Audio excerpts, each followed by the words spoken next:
Chapter 8 Easter. Even though it was nearly Easter, there were still very few nights that it was warm enough to leave Miss Bessie out. And then there was the rain. All March it poured. For the first time in many years, the creek bed held water. Not just a trickle either. Even so, that when they swung across, it was a little scary looking down at the rushing water below. Jess took Prince Terrian across inside his jacket, but the puppy was growing so fast that he might pop the zipper any time and fall into the water and drown. Ellie and Brenda were already fighting about what they were going to wear to church. Since Mama got mad at the preacher 3 years back, Easter was the only time in the year that the Aarons went to church, and it was a big deal. His mother always cried poor, but she put a lot of thought and as much money as she could scrape together into making sure she wouldn't be embarrassed by how her family looked. But the day before she planned to take them all to the Millsburg Plaza for new clothes, his dad came home from Washington early. He'd been laid off. No new clothes this year. A wail went up from Ellie and Brenda like two sirens going to a fire. "You can't make me go to church," Brenda said. "I ain't got nothing to wear, and you know it."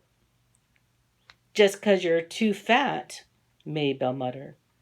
"Did you hear what she said, Mama? I'm going to kill that kid." "Brenda, will you shut your mouth?"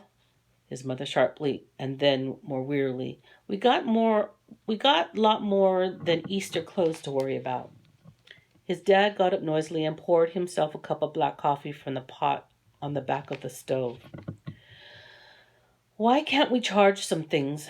Ellie said in her wheedling voice. Brenda burst in.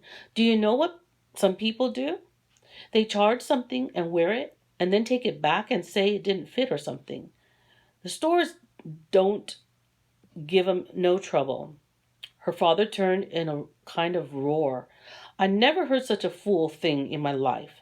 Didn't you hear your mother tell you to shut your mouth, girl?"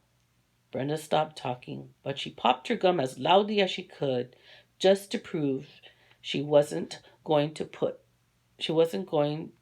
down.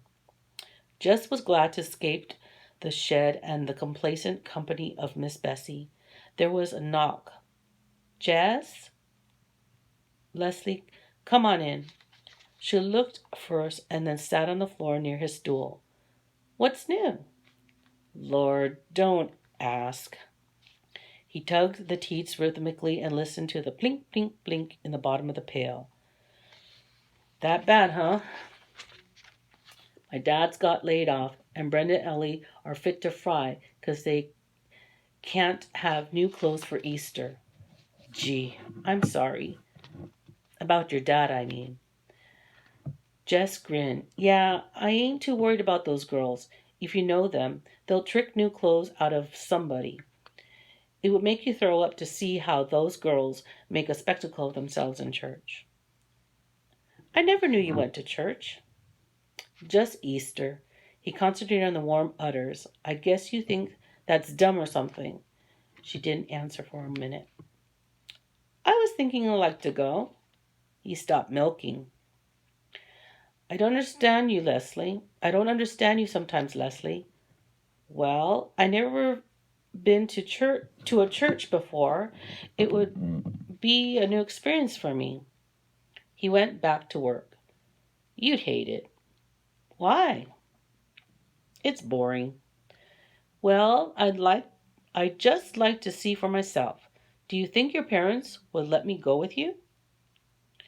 "You can't wear pants." "I've got some dresses, Jess Aarons." Would wonders never cease? "Here," he said, "open your mouth." "Why?" "Just open your mouth." For once she obeyed. He sent a stream of warm milk straight into it. Jess Aarons. The name was garbled, and the milk dribbled down her chin as she spoke. "Don't open your mouth now. You're wasting good milk." Leslie started to giggle, choking and coughing. Now, if I could just learn to pitch a baseball that straight. Let me try again. Leslie controlled her giggle, closed her eyes, and solemnly opened her mouth. But now Jess was giggling so that he couldn't keep his hands steady. You dunce, you got me right in the ear. Leslie hunched up her shoulder and rubbed her ear with the sleeve of her sweatshirt. She collapsed into giggles again. I'd be obliged if you finish milking and come on back to the house. His dad was standing right there at the door. I guess I'd better go, said Leslie quietly. She got up and went to the door. Excuse me? His father moved aside. Oh, excuse me. His father moved aside to let her pass. Jess waited for him to say something more, but he just stood there for a few minutes and then turned and went out.